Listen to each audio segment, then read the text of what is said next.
the fewest reps in camp, and he's got a sore arm. Why? Well, people say he throws a lot before practice and after practice. Well, how counterproductive is that? I'm sure there's a method to the madness. What is it? He's trying to get his arm right, Tone. I'm sure he's probably practiced more now than he has at any point in his Well, collegiate it obviously career. was counterproductive because he's got a sore arm. Apparently, Tony Grossi is not a fan of Shedeur Sanders.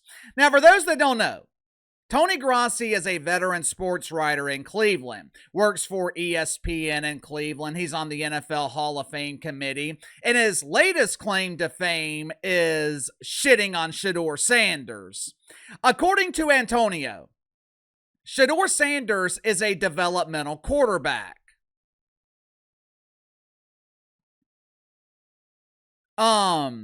That doesn't sound like criticism.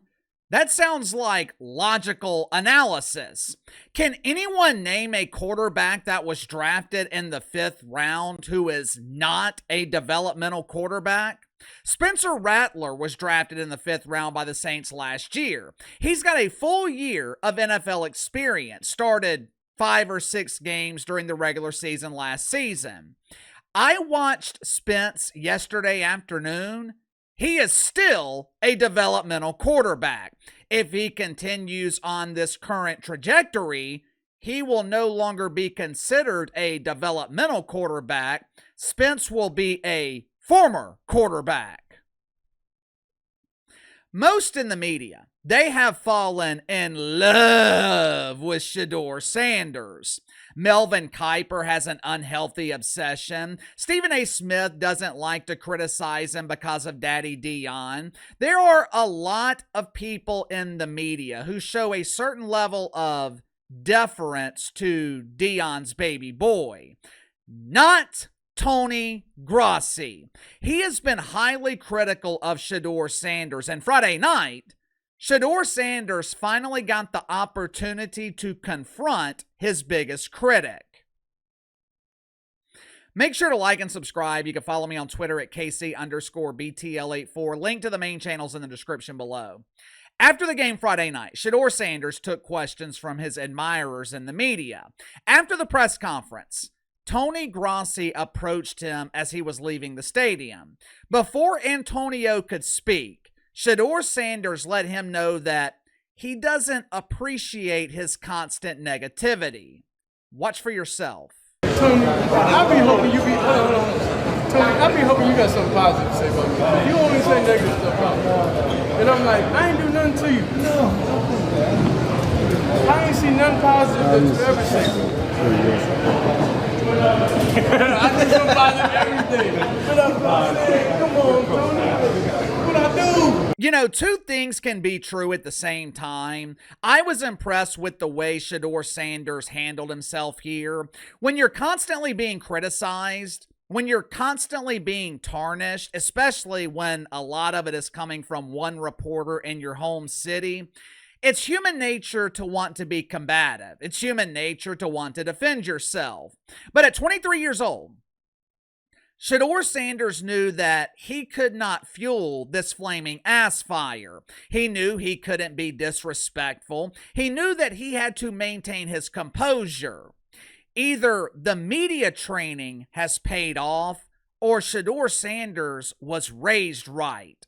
Likely, it's a combination of both. But if I'm Deion Sanders, I'm more proud of my son off the field than I am with what he is doing on the field. I have been impressed with how Shedeur Sanders has handled himself since falling in the draft. This kid was publicly humiliated, and instead of being the victim, instead of feeling sorry for himself, he's busting his ass to prove everyone wrong. Shedeur Sanders is doing exactly what he's supposed to be doing. It's hard not to pull for the kid. It's hard to be against them. Entitled players in the WNBA, they should be taking notes. If you want to earn respect, emulate Shedeur Sanders. At the same time, you can't be mad at Tony Grossi for doing his job. You can't be mad at a critic for being a critic. Whatever Tony Grossi said to Shedeur Sanders, it obviously worked. They both walked away from this potential confrontation laughing about it. But if you're Shedeur Sanders, the only way to shut Tony Grossi up is to do exactly what you did on the field Friday night. The only way to silence your critics is to perform. Asking them to write something positive, that ain't the way to go. Questioning why they're always negative ain't gonna work. If you want to silence your critics, do exactly what you did Friday night. Perform and win. Tony Grossi has made a career of criticizing the Cleveland Browns, and with good reason. They suck.